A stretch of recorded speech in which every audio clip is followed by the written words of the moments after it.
Hello, everyone, and namaste. Glad to see you all here. I'm sure more will be trickling in. But in the meantime, we would like to get started. My name is Uday Wagle from Kalamazoo, Michigan. I'm the current president of NACA that is hosting this Zoominar.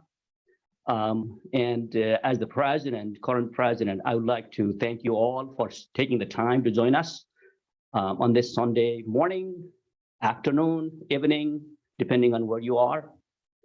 Nepali Academics in America, to say a little bit about the organization, is an independent nonprofit organization established to bring together Nepali academics and researchers for a common purpose, culture of supporting each other, and collaborative work on the welfare of Nepal and the Nepali diaspora. We envision NACA to be inclusive umbrella organization of and for the Nepali diaspora, focusing on education, research, professional growth, and service outreach any way that we can. We've been organizing Zoominars all along on issues of collective interest. Our news flash, which is a newsletter of NACA, is published every other month, reporting on the activities of NACA and its members. Our second annual conference is slated for April 15 and 16 of 2022, which will be virtual. And we expect this second conference to build on the enthusiastic and interdisciplinary participation we had at our inaugural conference in 2021, same month, April. And would like to advance research and creative works connected to Nepal and the Nepali diaspora there. NACA has an evolving history as a networking and member-serving platform since 2019. We expect to make our membership base and reach more inclusive by inviting students, scholars, and researchers from the US, of course, which is where it's based, and Nepal and globally. For more information and to join NACA as a contributing member, please visit our website, nepaliacademics.org, and let us know if you have any questions, comments, or suggestions. And now I would like to move on to the more exciting and fun stuff about today's Zoominar. Today's Zoominar is quite appropriately titled Women Scholars of Nepali Diaspora, Celebrating Success and Confronting Challenges. We look forward to learning a great deal from the experienced scholars we have in this forum. And this forum, as you know, is meant to create an engaging conversation on this important and yet rarely covered topic. Especially today's topic happens to be rarely covered in our ongoing conversations. Although in the background, we've been discussing this all along. Our sincere thanks to our moderator, Dr. Shweta Bania, and two esteemed speakers joining us today. Having previously served in Nepal as a newsreader and editor for Radio Nepal, a journalist for Xinhua News Agency, and a communications officer at the United Nations, Dr. Bania is an assistant professor of English at Virginia Tech currently. Without further ado, I would like to turn over to Shwetaji. The floor is yours. Thank you so much. Namaste, everyone. First, I would like to start with land acknowledgement of where Virginia Tech stands. I acknowledge the Tutelo Monacan people who are traditional custodians of the land on which we work and live, and recognize their continued connection to the land, water, and air that Virginia Tech consumes.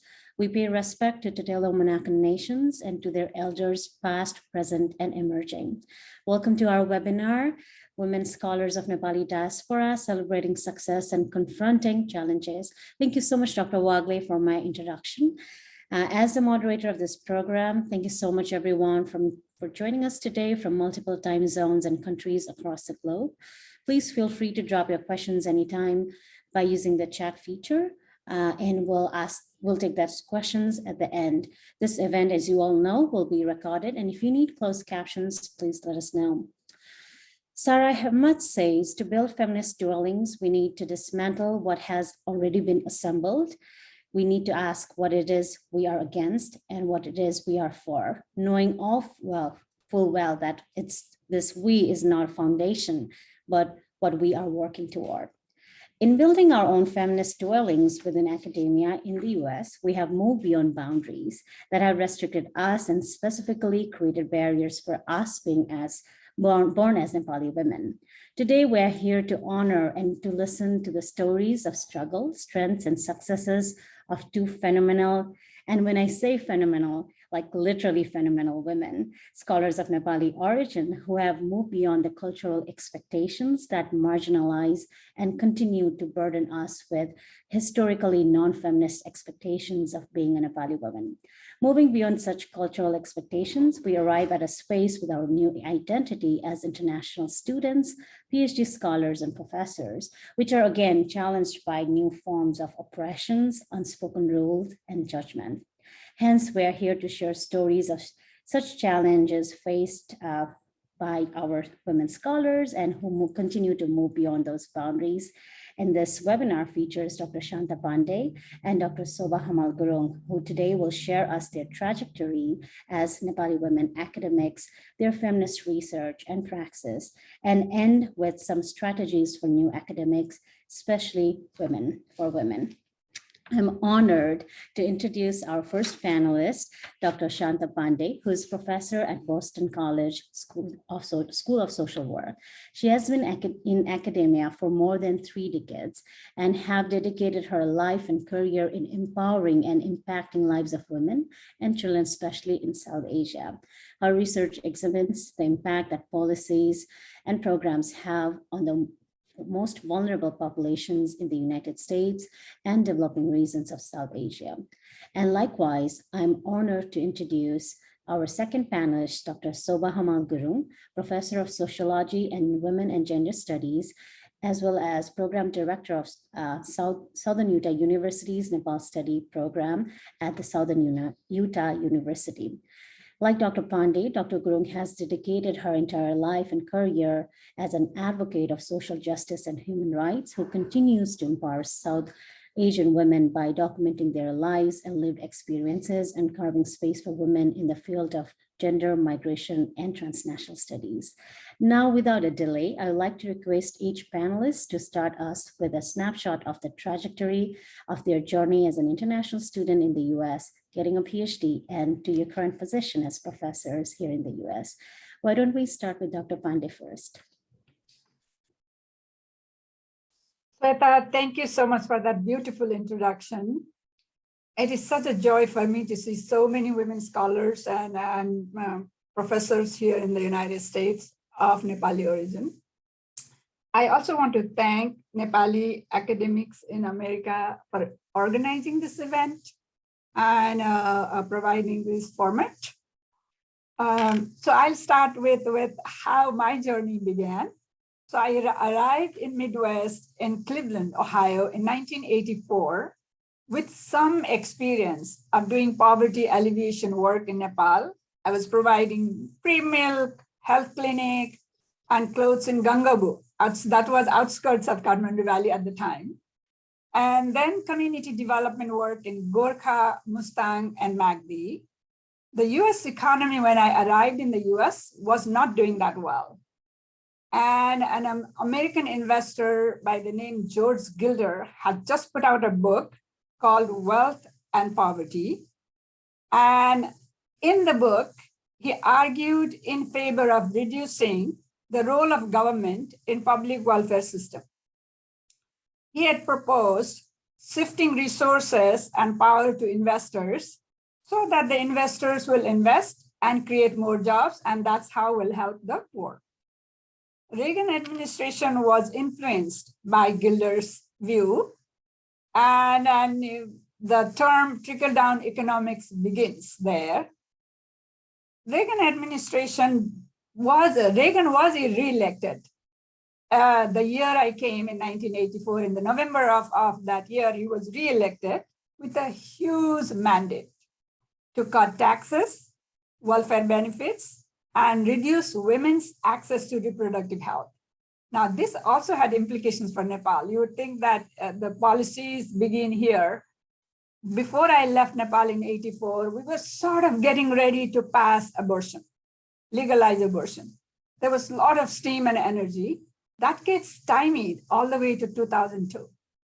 So the same year, Charles Murray puts out another, he's a political scientist. He puts out another book called Losing Ground. And in it, he talks about how social welfare system in the United States, the rising investment in the social welfare system caused most of the ills of the society, US society, including economic stagnation, welfare dependence, loss of work ethic, personal responsibility, rise in unemployment, decline in marriage, rise in the number of children outside of marriage, and weakening of the family structure. Then just about 2 years later, William Julius Wilson had written a book called Truly Disadvantaged. The title of the book was Truly Disadvantaged. He was a professor, young professor at University of Chicago. In that, he sort of tries to respond to Charles Murray's allegation that welfare is the reason why the US economy wasn't doing that well. But more importantly, he talks about why the inner cities had declined. And in it, he talks about how the manufacturing jobs in the United States had declined, and particularly in the inner cities. Either they moved outside of the border or they moved to suburbs. And along with the jobs, middle class, the educated population also moved.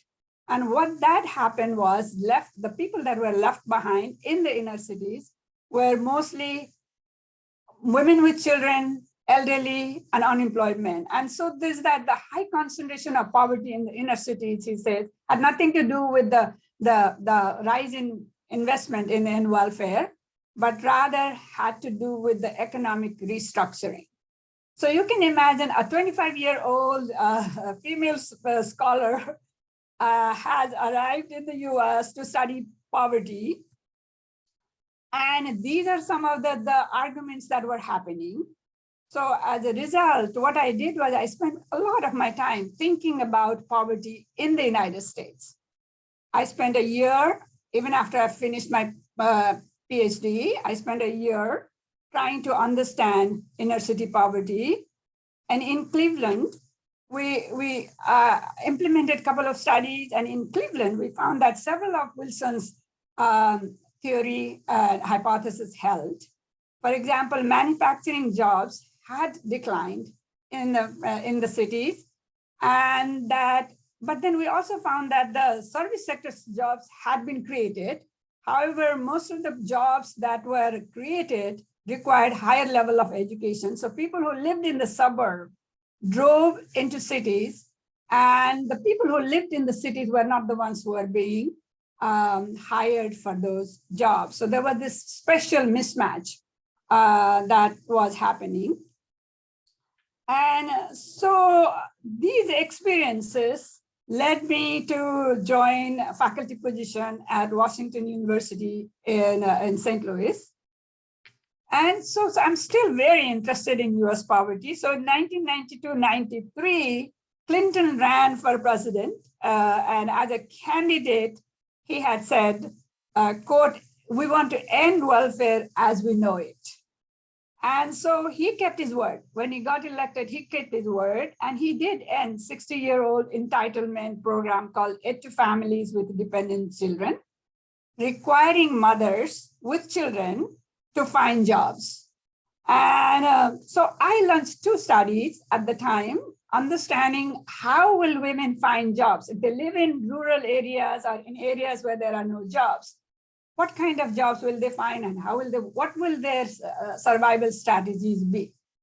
So that took me to rural Missouri, as well as to some of the Indian reservations, Salt River, San Carlos, and Navajo.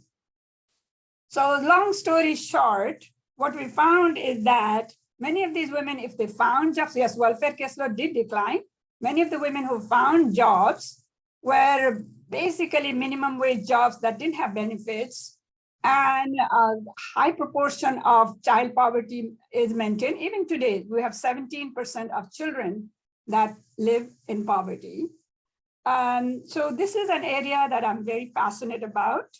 And of course, I'll also talk a little bit about the outside my work on the international front, maybe I'll wait for that one. Yeah. Thank you so much, Dr. Pandey. Dr. Hamal Guring, the floor is yours.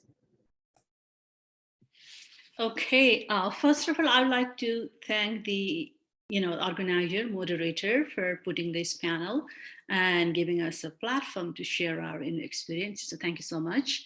And I would like to also, say hello to, namaste to all the Nepali audience who are also, here with us.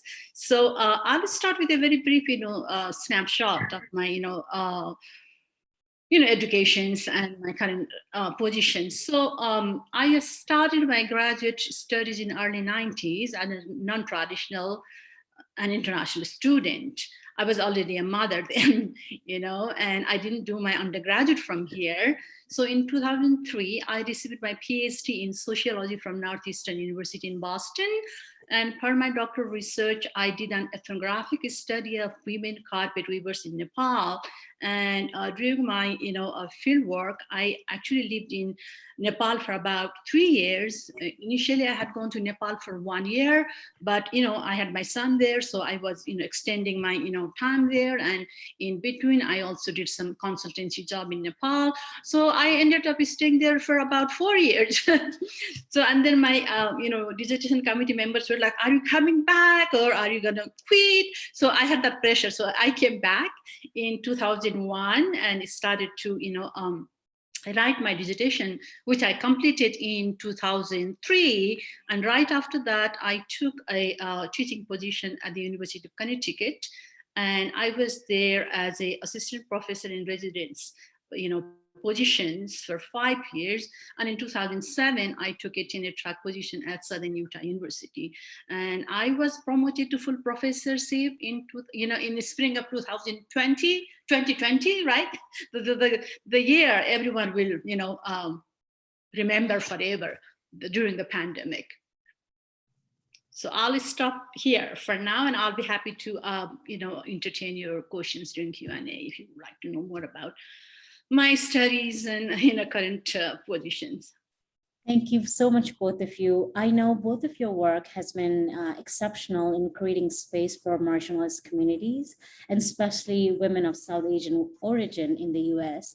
So I would like to, and I think our audience would also like to know a little bit more about your research as well as your teaching, and what inspired you to do this work. So Shobha, congratulations to you. Thank you. So I can start.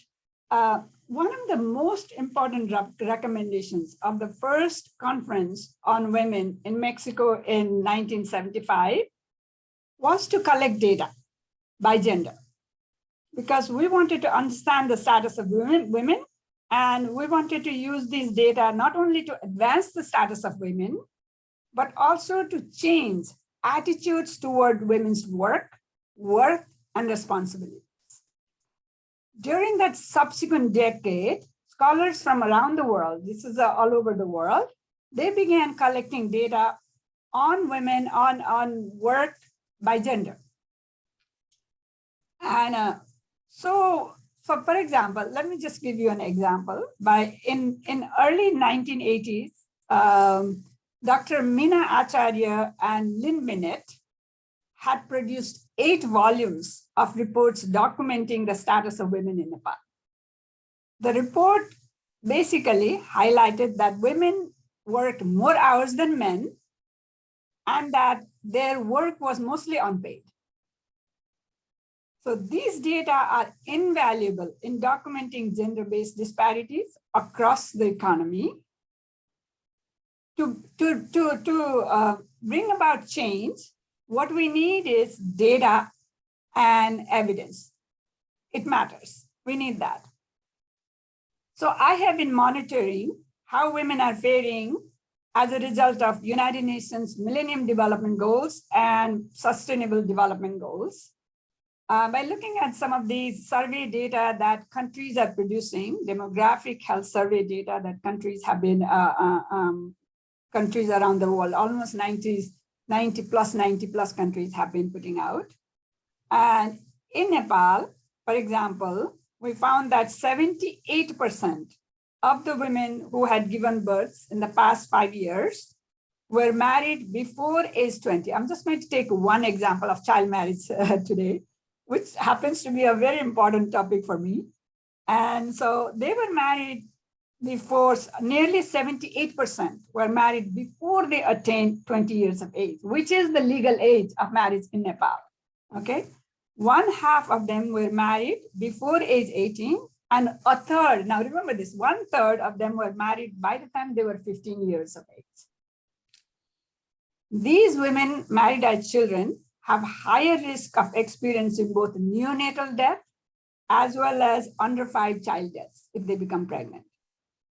And note this down, we found that about 23% of married women in Nepal had experienced physical violence from their partners, and 14% had experienced sexual violence. Not surprisingly, child marriage was one of the major risk factors for multiple health outcomes. About 98% women who were married by age 15, they had 98% more likely to experience physical and as well as sexual violence.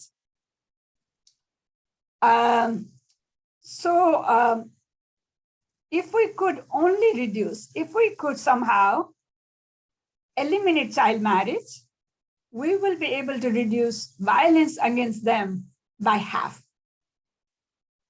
So these are some of so that data matters. And these are some of the areas that I'm very interested in understanding in more detail. So as for teaching, I teach, as you must have sensed, I'm very interested in policies. So I teach poverty policies here to the master's students. And then I teach dissertation seminar to our doctoral students. Yeah, so I'll stop there. So is it my turn now? So my research interests and topics revolve around the lives of historically, socially, and politically marginalized communities, such as racial and ethnic minorities, women, immigrant, migrant, refugees, in both Global South and Global North. And my the previous research projects on Nepali women actually is considered a pioneer in documenting the racialized, gendered labor experiences of Nepali women who work in ethnically segmented labor market in Boston and New York. So, and in it, I strived to make visible one of the most invisible ethnic minorities among South Asian groups. Nepali and Nepali communities are still very much invisible when it comes to, academia, in and outside of academia in the US. And my current collaborative research project currently explores the deep realities of Bhutani refugee of Nepali origin in 2 US cities, Seattle and Salt Lake. And, I'm collaborating with colleagues from ASU, Arizona State University, and University of Washington, Seattle, University of Washington, Seattle. And so Bhutanis are, again, one of the most largest refugee group in the US, yet they are invisible, right? So this collaborative research project seeks to understand their everyday social, cultural, economic, political, and psychological lives. We know that, the suicidal rate is one of the highest among the Bhutanese refugee, and there is no, research,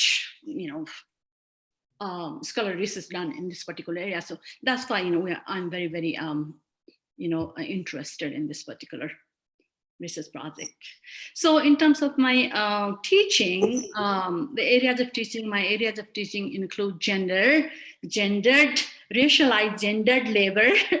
Intersectionality is, I incorporate intersectionality in all my courses. That is very, very important to me. And migration, immigration, and refugee, And currently I'm teaching global issues in sociology, where I teach about, whole the transnationalism and diaspora, right? And then I'm also integrating the ramification and manifestations of global pandemic, again in both global south and global north. Global pandemic has magnified the structure inequality, global stratification, all of that. So we are discussing that. And I'm also, teaching a course on, South Introduction to South Asian Studies, and one of my courses titled as Traveling Across South Asia. When a student took the course, they were expecting to travel to South Asia. That didn't happen, So yeah, intersectionality, transnationalism, globalization, and racialized, gendered, and labor. And I also teach, courses on human trafficking and social justice initiatives. Oh, that's amazing. I can see, the crossover in different fields, like Dr. Pandey is in social work and you are in sociology. So I can see a lot of intersections there as well. And that's really amazing. I know, Dr. Hamal Gurung, you also lead program on Nepal studies in your university. Would you mind telling us a little bit about that? Sure. Thank you for asking that question. So I initiated that program in 2013, and right after that, I took 7 students to Nepal. And before going to Nepal, we actually initiated a partnership with the Butterfly Home, which Pushpa Basnet actually, oversees, and she is the pioneer. And then we also, communicated with my Anuradha Koirala. Both of these activists or practitioners, actually, they visited SAU as a keynote speaker for Women and Gender Studies, program. And then I'm also very much, so I respect what Lily Thapa is doing, and Rita Thapa. There are so many, organizations, and there are so many, the grassroots level activists in Nepal, and I'm just in awe of seeing their work, including you. And so I think, and then we went there, and my students were fascinated, and then they were doing a service learning project. So we went to Dhulikhel, we went to Dhulikhel Hospital, we went to Kathmandu University, and then we went to Pokhara again. So we actually visited the UNESCO sites in Kathmandu. So when the program ended, my students were so sad, they didn't want to come back. Yeah. And then I was planning to take a student in 2020 of May. Of course, then the pandemic, happened, and we were not able to go. But I think I'm getting lots of pressure from my students. They are like, when are we going to Nepal? They really love Nepal, and to see, the lived realities of people, and the humbleness and the warmth, and then the generosity, kindness. They, always remember that. Thank you so much, both of you, for sharing all these stories with us. I would like to know, what are the current challenges in advocating, empowering, and providing voice to marginalized women across the globe? Dr. Pandey can start us off, and then. Okay, all right. So the current challenges. So I'd like to start saying that we have made huge progress with regards to women's status over time. Just to give you an example, Nepal's life expectancy in the 1980s for women was 50 years, and now it is 73 years. Maternal mortality ratio in the 1980s was 830 per 100,000 live births. Today it is 258 per 1,000 live births, per 100,000 live births. Fertility rate was about 6 births per women in 1990, and now it is 1.85, as when I checked recently. It's actually, Nepal will not be replacing its population at this stage. So really, in some ways, this is a progress in the sense that women are able to make their decisions. But then there are these persistent problems, and there are these new problems that have emerged. And I'll share with you a couple of these problems. Like maternal mortality ratio is still very high, that 258 per 100,000 live births. Some of these could be eliminated. And so they're preventable, in other words. So again, going back to child marriage, a third of these women in developing countries are married by age 18. And there are about 14 million girls that are married, more girls married every year. About 12 to 14 million girls are married every year.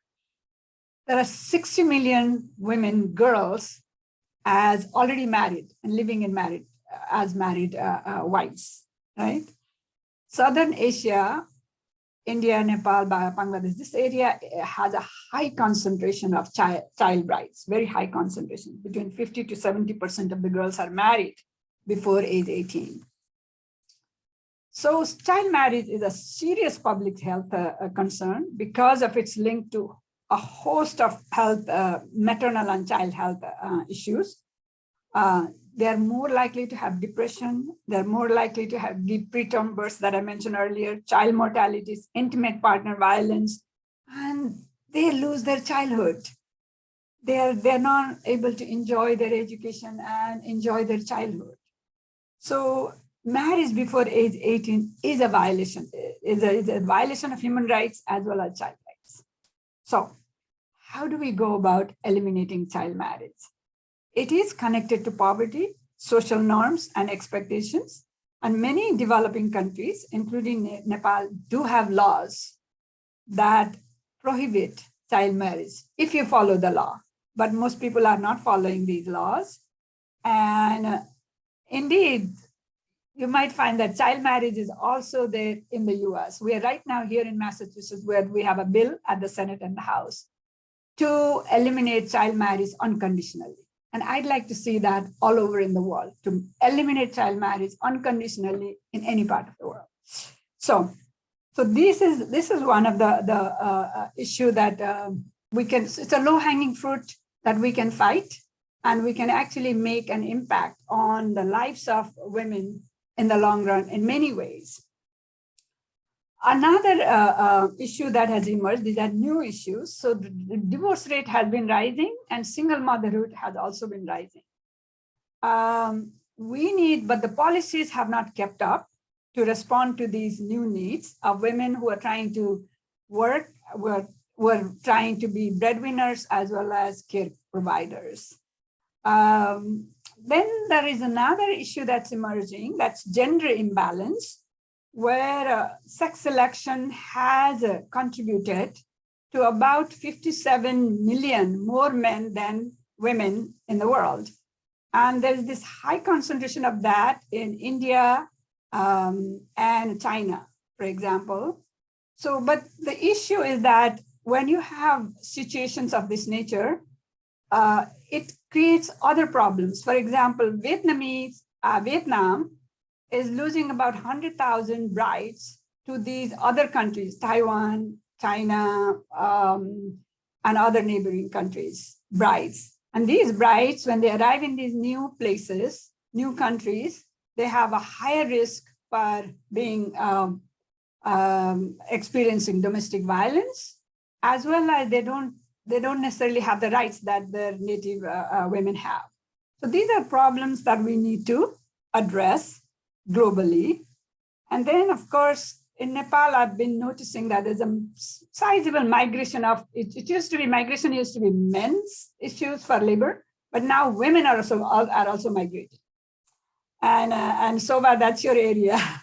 So, and the last point I just wanted to put there is nuclear families have become almost the norm. And that has also affected aging population, the elderlies, and particularly families are moving out of Nepal, for example. Elderly are left behind in Nepal. I'll stop there.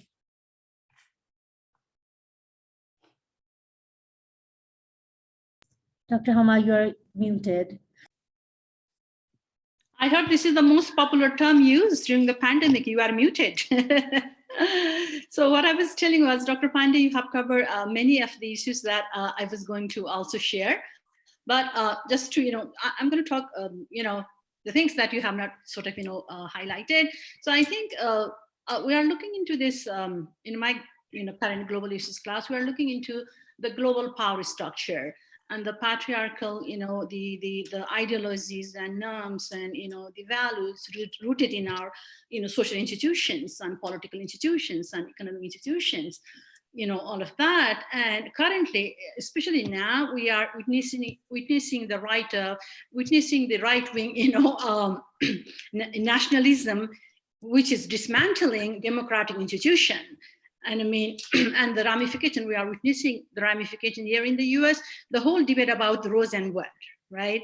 And we are also witnessing the status and the conditions of women in Afghanistan. So, locally and globally, and the whole violence against women in different domains, in private and public domains, talk about in human trafficking, the survivor and the victims of human trafficking, majority of them are the women and minors. And the reason is like, yeah, we try to, analyze the reason, and then, the reasons include the whole, the global political economy and the corporate culture, the capitalism. I'm just throwing a big term here, patriarchy and gender disparity and the globalist stratification, all of that. I'll stop it there. Definitely, I think patriarchy is the root of all these causes, and it's so deeply rooted that however how hard we try, we come up with new problems than the solutions. And I think that's kind of like spirals onto many challenges that current women face, like that you have highlighted as like women in Afghanistan and abortion rights here in the US, which is just like very much well, very strange to me, because in Nepal, abortion is legal, but here it's not, and people are continually fighting. And like Dr. Pandey highlighted, the issues about child marriages and women, like girls being married at the young age, and the discrepancies they face when they, migrate, and because of the sex selection, which remains a larger issue in South Asian countries. Like they don't want girl to be born in their houses, and this includes many relatives, actually, I know, right? So we only want sons, and I think these are like more familial, communal, and larger issues, and the smaller the issue, even the smaller issue and familial issue becomes larger when it comes to the global challenges. Thank you so much for highlighting those. Now I want to go a little bit personal. I wanted you to talk a little bit about what were the challenges that you both have faced in your career, both as students here and as early career professors. Now both of you are full professors, and Dr. Pandey is emeritus in Missouri. So, but I would like to, maybe our audiences want to know a little bit more about your struggles as students as well as early career professors. And also, like, I would like to ask is, what challenges do you continue to face in terms of maybe your research, personal lives, or, as academicians?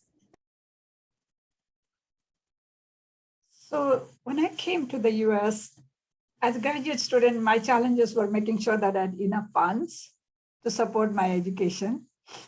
And then during my tenure years, my challenges were balancing my work and family life. My two very beautiful children came during that time. They made sure that I came just when I was on tenure track. So, but that said, I'm actually very aware of my privilege and my educationally very elite status. I'm always telling myself, look, there are 7 billion people in the world, and you belong to that top 1 or 2% in terms of education. And also, I didn't have any student debt when I graduated. I was healthy. I came from very fortunate background in Nepal, middle class, upper middle class background. with top level of education that I could get. And in the US, I was counted as a person of color, a woman. And in academics, there are fewer women. And so I want to say that my challenges were not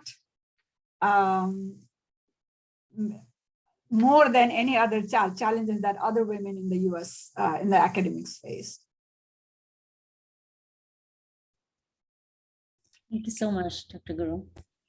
So as a student, I had to navigate the US academic culture because academia had its own culture. So it took me years to understand that culture, do's and don'ts, and how to be politically correct, And I had to learn its educational and technical tools because I didn't go to undergraduate, studies. I didn't do my undergraduate from here. That meant I had to, learn how to, format the paper, how to type the paper, how to do the margin, all the technicalities of it. So my first day when I went to my, class and when my professor handed that syllabus, I was like, wow, I was like very, exhausted just to see that, 10 pages long course syllabus. That was not the case in my, studies in Nepal. And outside of the academic world, my visa and immigration studies pose, a great deal of, restrictions in my, the work and my, the travel and the kind of, research I do. It's like international, research. I need to travel, right? So, each time I was in and out of the country, I had to go through all these interrogation when I was in the port of entry. And so that was big, that was a huge, obstacle, I would say, or challenge. And also, I also, entered graduate studies as a mother. So my son was part of my, academic journey. So I was mother. I had to navigate my different roles, student role and then mother role. And then, and this is the challenge there, So, yeah. Thank you so much. Definitely. I am unmarried at the moment and I do not have children, but I do recognize when Dr. Pandey says we are privileged. Yes, we definitely are privileged because we could leave behind our careers in Nepal or families in Nepal and move here to get our degrees.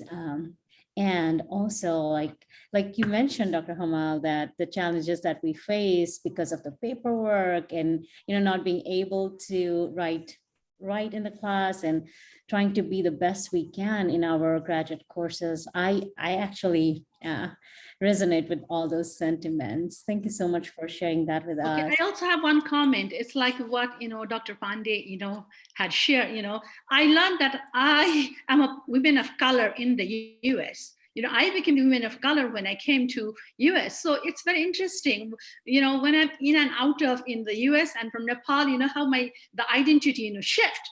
I'm a woman of color, the female women of color in academia here with, the PhD. And then as soon as I land in Nepal, I'm the women of this particular caste and class. It is very interesting how our identities, shift in different places and different, context. Yeah, definitely. That was also my experience the day I landed here. And because I had to teach, somebody reminded me that you're a woman of color. And it was very, I wouldn't say shocking, but very different feeling. Like, why are they categorizing me as this? But as I move along with this identity, now I have settled down with it. And yeah, it's definitely very interesting how we shift our identities back in Nepal here, even in our own families. Well, I'm a first generation PhD, so it's very different for my parents to, they are very proud and they are very happy that I am here and I am who I am today, but it's also very difficult for them to understand how academia works. I have one funny story to share. So you know how they give us when we enter after the immigration, that phase that, the paperwork they stamp and they give us alien number. So my son was like, Mom, we are alien. Are we alien? Why are we called alien? Why are we given alien numbers?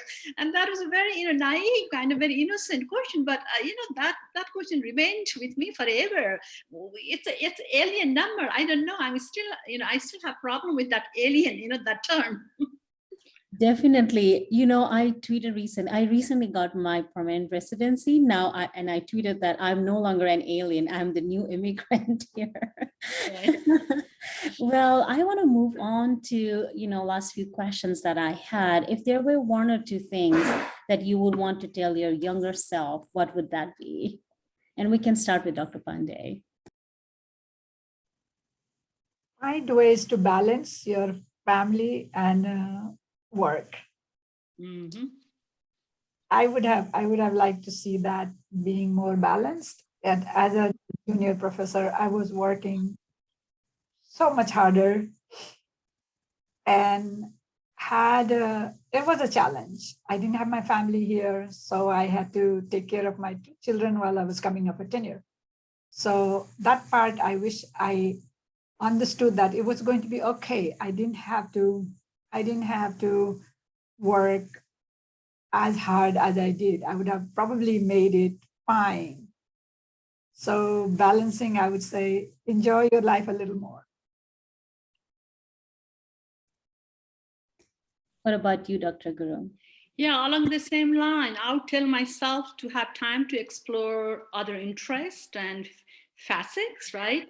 And I love textile, music, and performing arts. And I'll tell myself that there's a world outside of academia and outside of sociology. And I would also say that be assertive and voice your views and concern, and make active effort to make people, hear.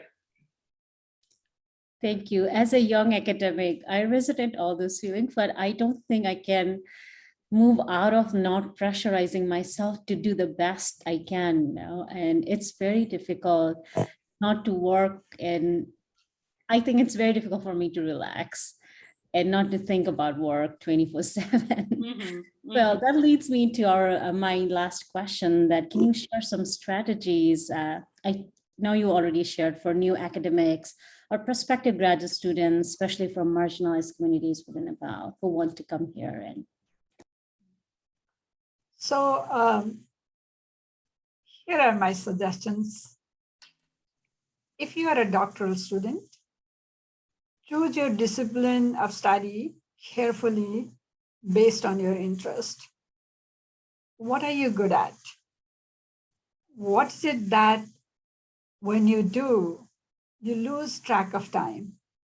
Put that in one of the buckets. And then whenever you're doing something that makes you, oh my God, time never passes, put it in this bucket and make a career out of this one. Yeah. So this is one of the suggestions I have, even for my children, now they're adults, to make sure that because we do spend significant portion of our life in two places, one is work and the other one is your bed. So you want your bed to be comfortable and you want your work to be comfortable. So how to make sure that those two things happen is extremely critical. So if you're a doctoral student, follow your interest, follow your passion, and do something that you're going to enjoy doing for the rest of your life. So now if you're a junior faculty or a mid-career faculty, have positive mindset. Remember, again, as I said, remember you belong to that 1 or 2% of the world's population. You are educationally elite. And enjoy that. Enjoy that. And your goal is to give back. Really, we want to give back through scholarship, teaching, and service. Find good collaborators. Collaborate with people who are positive. Find diverse colleagues who are working on the same topic so you can collaborate with them. And also find collaborators who will help you find resources. If you're a junior faculty, you need to know what other resources are there on campus. So that's what you want in your team. Work in a team. Research in silo is no longer considered the right way to go. Funding is more likely if it is a teamwork. So build a nice, diverse team. Avoid exploitative collaboration. If you feel that you're not being fairly treated, try to avoid that or minimize, or terminate those relationships so that you don't have to put up with that. And focus on your scholarship and teaching. And to the extent possible, don't engage in politics. If you're passionate about something, I rather, for example, I'm interested in gender. So within campus, if there is opportunity that has to do with gender, I will volunteer. So for example, I volunteer to chair the gender pay equity. I volunteer to be on the Senate Council or IRB committee or conflict of interest committee or the search committee or PNT committee. These are committees that I care about. So whenever Dean asks me, I'll say yes to those. And then also you can do things that you really care about. For example, one of the things we did, I'm very interested in diversifying the university.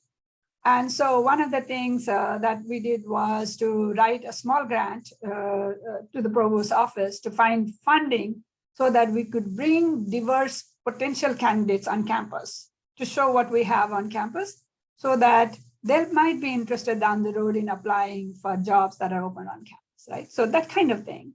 So to the extent possible, channelize your energy to things that matters to you. And also those things indirectly brings a lot of visibility that you don't, these are unintended outcomes. Like when I chaired the gender pay equity committee, there were a lot of, I was working with economists, individuals from across campus.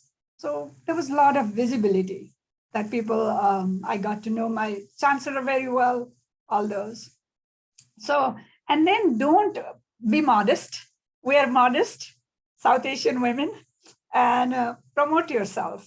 So, and how might you do that? Your mentor might be the one who will promote you, of course, through, or whenever you have a publications or grants or recognitions, make sure that your dean knows right away. And don't be afraid of taking challenges challenges that are related to your interest, yeah? So, for example, and if you're a senior faculty, try to take as many of the time-consuming committees as possible so that you protect junior faculty from taking those roles. And let your junior faculty know that you sincerely care about their work. So for example, if they are cited in the news, make sure that you let them know that, look, you read and you appreciated what they had done. Or if they got any recognition somewhere, send them a little note, remind them, look, that was fantastic. So agree to serve. Another thing you can do is agree to serve on promotion and tenure materials, to review promotion and tenure materials whenever they come your way, particularly if it's a person of color, if it happens to be a woman, I'm more likely to say yes.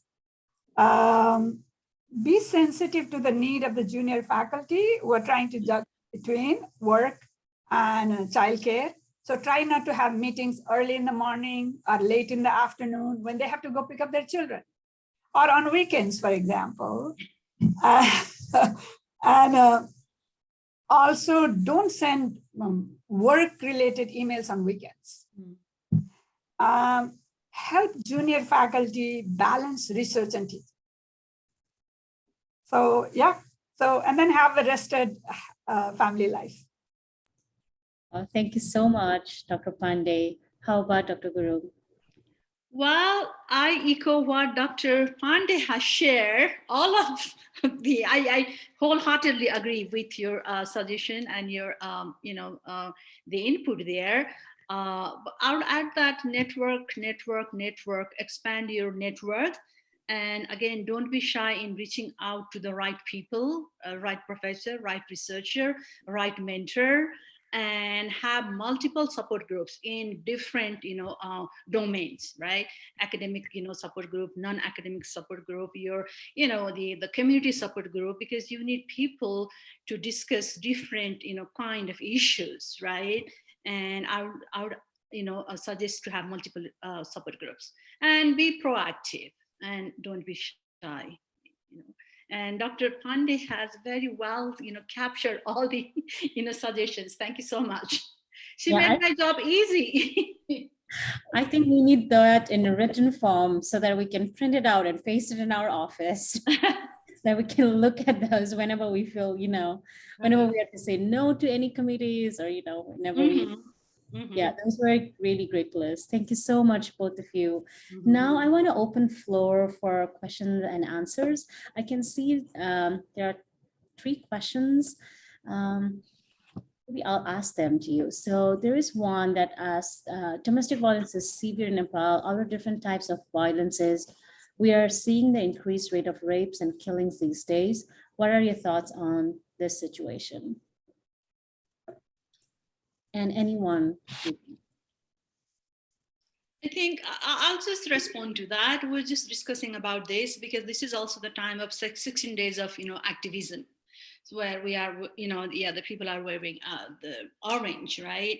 And so I'm also teaching introduction to women and gender issues right now. And then just last Friday, we're discussing about violence against women locally and, globally.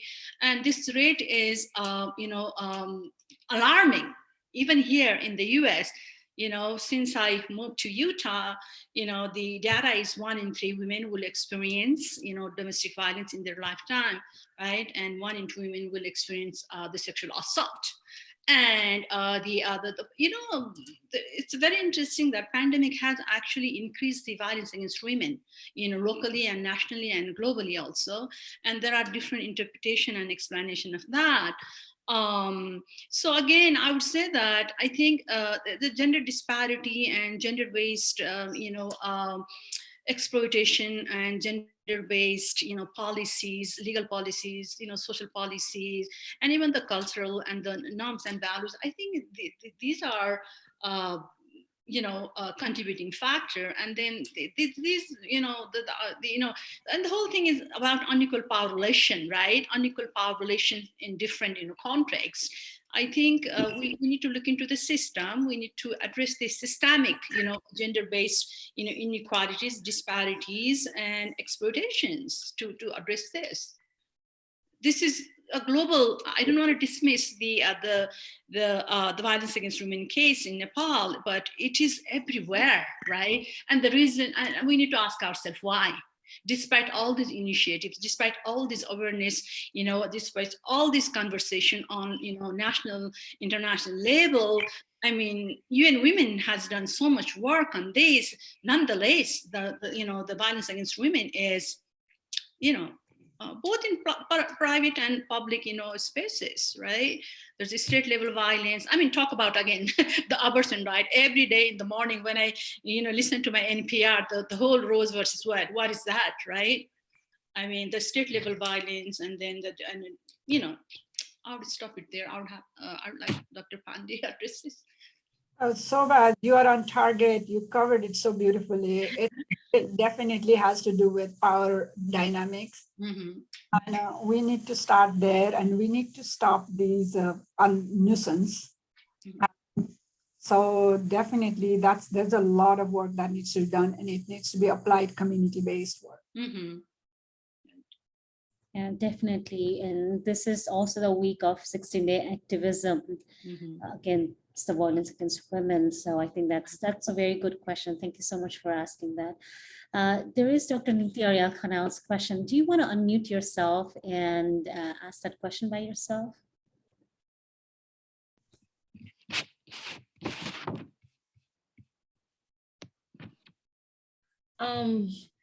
Actually, I'm feeling a bit awkward. I came here with a very listener mode. I teach in Tribhuvan University. I also teach gender studies, and it's such an honor to listen to you both. And I learned so much. Yeah, thank you, Sweta. And you had your question about what is your suggestion to early career women academics who are aspiring to academic career in the US or elsewhere? What kind of skills and track record we need to develop to be competitive in the global academic job market? That was her question. So I can talk about that. If you are an early career person entering in the job market, stay with your interest area. It's a lot of times the question that I get from my students, international students, is that, oh, if I want to get a job in the US, do I need to change my interest? And my answer is stay with your interest. There are issues that you might be able to link with problems in the US. For example, poverty is there in the US, poverty is there in Nepal. Domestic violence is there in the US, domestic violence is happening in Nepal. Child marriage is happening in Nepal. Child marriage is happening right here in the United States. 46 of those 50 states allowed child marriage.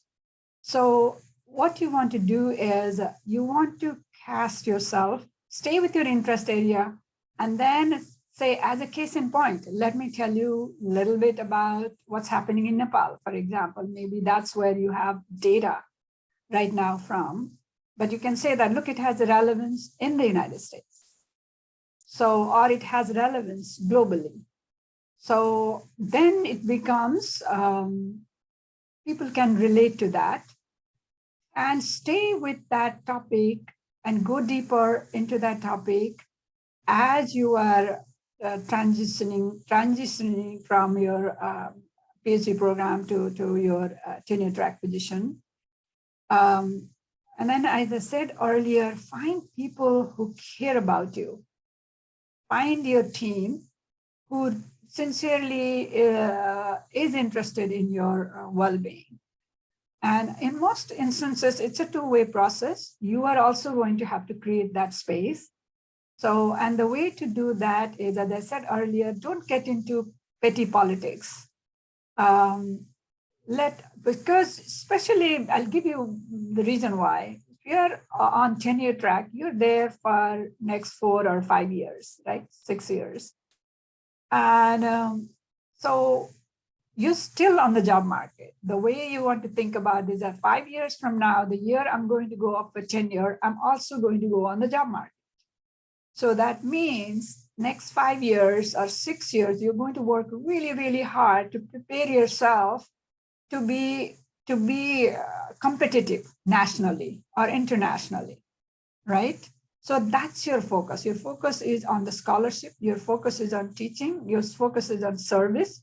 To the extent possible, try to teach the courses that are also related to your research topic. And a lot of times your deans might just want you to do that because that's where you'll be most productive and you'll be spending less time preparing the courses if you are doing the research on the same topic. Again, teamwork is the best way to go. Finding a good group of people that you can work with. And then, of course, accessing the resources that are there within your school as well as the university.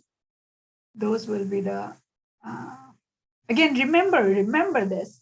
Remember that you are that top 1% or 2% of the world's population. You are in that educationally elite status. So remind yourself on a daily basis, look, I am educationally elite.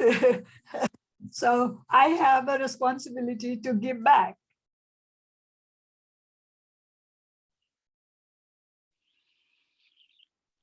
Thank you. I think, again, Dr. Pandey has covered all the good suggestions, so I don't have to add anything. I'll just say that, again, network, and identify the right person in academia. And then you can also, reach out to us. We are available.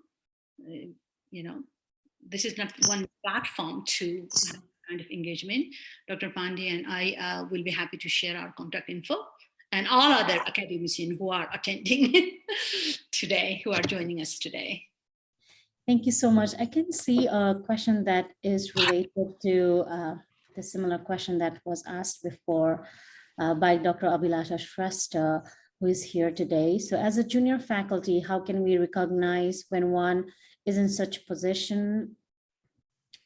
Sorry, I should read it out loud. So thank you so much for your great session. It is interesting that Dr. Pandey brought up the topic of exploitative collaboration.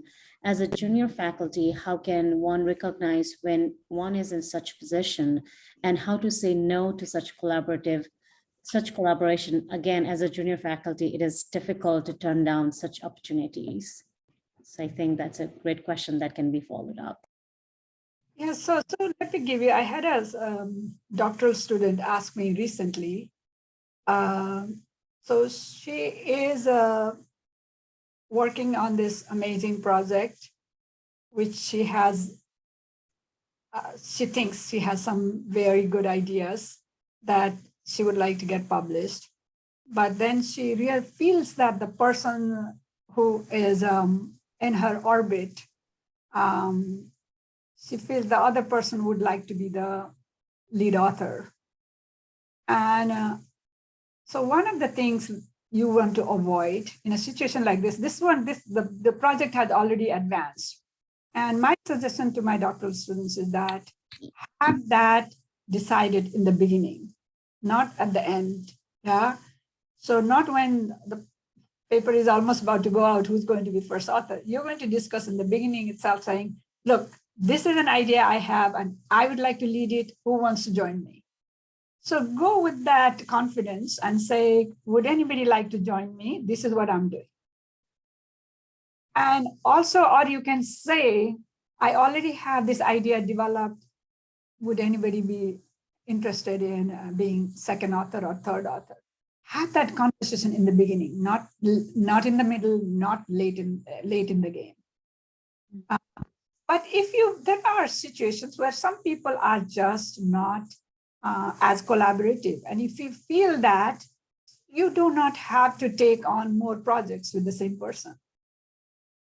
You can, perhaps maybe you didn't know as a junior faculty coming in, but you may not do more publications, let's say additional publications with the same person. Finish one, that's fine. It's perfectly okay to be second or third or fourth or fifth or last author. Actually, in health and medicine, last author is the principal investigator. So it's perfectly okay. And it also shows that you are a team player. You don't have to lead every one of the publications. But what you do want to show is that you lead some, you are in the middle some, and then you are like, think of it as 1/3, 1/3, 1/3. So 1/3 as a lead author, and then 1/3 in the middle, 1/3 as last. It's perfectly fine. At least in the profession that I'm in social work and social sciences, and I'm not exactly sure if that model works in hard science, for example. Yeah. So in general, it is fairly, you know when a relationship is toxic. You're smart. You are, as I said, you are one of those top 2%. So you know exactly when things are toxic. And the recommendation that I have is sometimes people are in that toxic situation and they say, oh, maybe I have to stay here to get promoted or to get more work done. No, you don't have to. It's not worth it. You should also know that in academics, people move a lot. And indeed, and let me share this one piece of information. Women tend to stay in a university for a longer period of that time than men do. And therefore, gender pay equity is one of the reasons why women have lower income. Isn't that interesting? Of all the variables, controlling for all other variables, the length of time you are at an institution explains some of the variation. And that's because, so here it is. Here's my hypothesis or our theory behind it, is that men and women, they start probably at the same level of income when they start. But then men are more likely to challenge and say, look, I'm threatened that I'm going to leave, or I have an offer. So can you raise my income? So in between, they might go and negotiate a rise or increase in offer. Whereas women are quite happy, they will continue to work. And so they're getting nice, maybe perhaps annual raises, but not that bump. So therefore, you want to make sure that you are not in an exploited situation. If you feel exploited, if you feel that you're not in a situation where you are being recognized fully, you have the choice to go on the job market. You have the choice to change your institution, and feel free to do that. As I said, it's in your advantage to do that. Yeah, definitely. Thank you so much for your question. And Dr. Uday has also a question here about what would be your advice on how platforms like NACA can play a role that can create an inclusive environment for professional growth of Nepalese professionals here. And there's one more question, and I promise, Buddhiji, I'll ask that. I think I'll respond to that very briefly. You know, inclusion have people from different, backgrounds, from different race, ethnicity, sexual, the people who are minorities, in terms of sexuality, in terms of gender, in terms of race and ethnicity, in terms of their, there's also hierarchy within academia, the professors who teach at the community college or the 4 years college and, the Research One University or Ivy League, have the mixture, combination of all, people from different backgrounds, including the activists, the activists and the academician who are doing amazing work in Nepal also. I think it would be good to have that combination. I'd like to see the inclusion, diversity in the panel also. Does not have the elite, the cultural elite, or the elite like us who have this education label, but also we have to have that inclusion in different contexts and different ways. Thank you. So I'd like to say that this NACA is an amazing organization that you've created. Thank you for doing that. It has brought all the Nepali scholars in one place. But that said, I want to recommend all of us that we don't necessarily just work with each other and stay in that small space. Expand and work with scholars from different disciplines. Multidisciplinary, transdisciplinary is the theme nowadays, because that's where the innovation is happening. People are bringing different set of skills to solve same problem. Say, for example, I want to study homelessness. I'd like to see on my panel an economist, an urban planner, and people from the community, and then maybe a sociologist and a social worker. So just a long list of maybe health professional into that team so that we can jointly find solutions to that problem that we want to all solve, right? So this group is amazing. This organization is a fantastic opportunity for us to discuss this, but to make sure that you, if you are a junior professor and a mid-career professor, I'd say expand your horizon to include folks from, they may not necessarily be all Nepalese. Move out of that also, so that you have a much richer work happening, and the scholarship that you're producing is much more meaningful. Mm-hmm. Thank you so much for that advice. And I'm sure NACA is doing a lot of great work and bringing all of us together, and creating this space is very, very important work, I think. And I think we have around 16 minutes left. And I want to ask this question that was raised a little bit while ago from Buddhi Gyawali ji.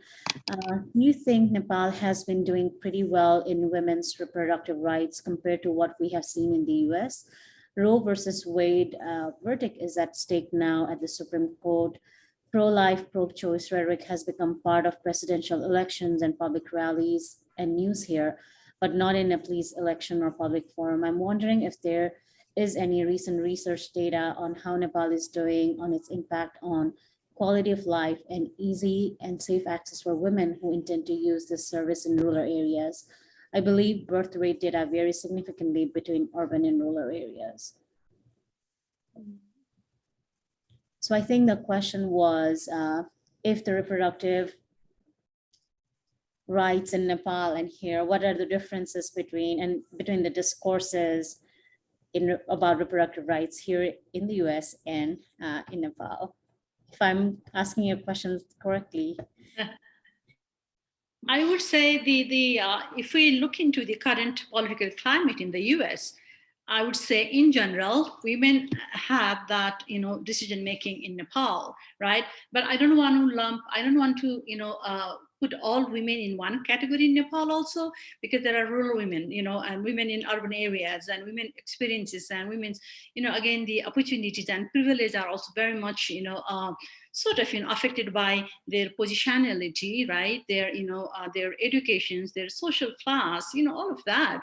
But I mean, just if we compare the current, political climate, I don't know. Maybe those women with, women, maybe the middle class women with, a good level of educations, and then maybe they may have that, control over their bodies, and the reproductive, the rights in Nepal. I don't know. What would you say, Dr. Pandey? So I'm very fascinated by the fact that the fertility rate in Nepal has fallen to less than 2. Mm-hmm. That is a very interesting statistics. And it seems to be like it has almost looks like it's become a norm to have 1 or 2 children and stop. Mm-hmm. So that to me is way more interesting to understand why is it that obviously Nepal allows abortion, which is fantastic, which is great. Women have choice there. Unfortunately, this conversation is going, I think, off track in the US. Big countries will understand the kind of conversation we have with regards to reproductive health. And in Nepal is in the right direction as far as that part is concerned. And you see that the fertility rate has fallen. It'll be interesting what that will mean, because I'll tell you what, fertility rate is falling in South Asia in general. It's about 2.2 or something in India, 2.1 in Bangladesh. So fertility rate is falling across. There are some pockets in Africa where fertility rate is still high. Otherwise, fertility rate is declining. And what will that mean for women's status? And what will that mean for countries that have been losing their population because of the negative fertility rate? I was just reading the New York Times the other day about how some of the countries, Germany, Australia, New Zealand, Canada, have made it far easier for immigrants from other countries to come in and to stay legally because they need working age populations here. So Nepal's fertility rate decline does have one implication that women are enjoying is what I'm thinking. It would be nice to do more detailed studies to understand how exactly the younger women are seeing this. But fertility rate is declining, and this may have global implications. Definitely, with education, with more job opportunities for us and being more career oriented, I think we are moving away from that traditional norms of motherhood, as well as marital relationship and other stuff, because as we get more educated and stuff like that, I think that might be just my assumption. Mhm. Yeah, so we have around 10 minutes left. If anybody has any last minute questions for our panelists, please feel free to unmute yourself and ask the question, or you can also put it on chat if you don't like to speak.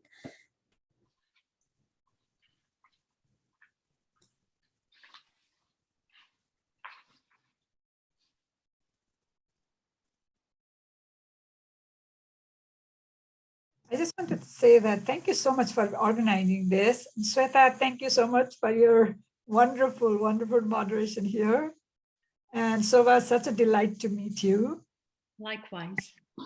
Yeah. Yeah, thank you so much, Udayji and Deviji, for organizing this and bringing all of us together. It has been such a pleasure knowing both of you. And like I continually say, phenomenal women who have reached the heights that, and shown us like young academics paths to how to reach there.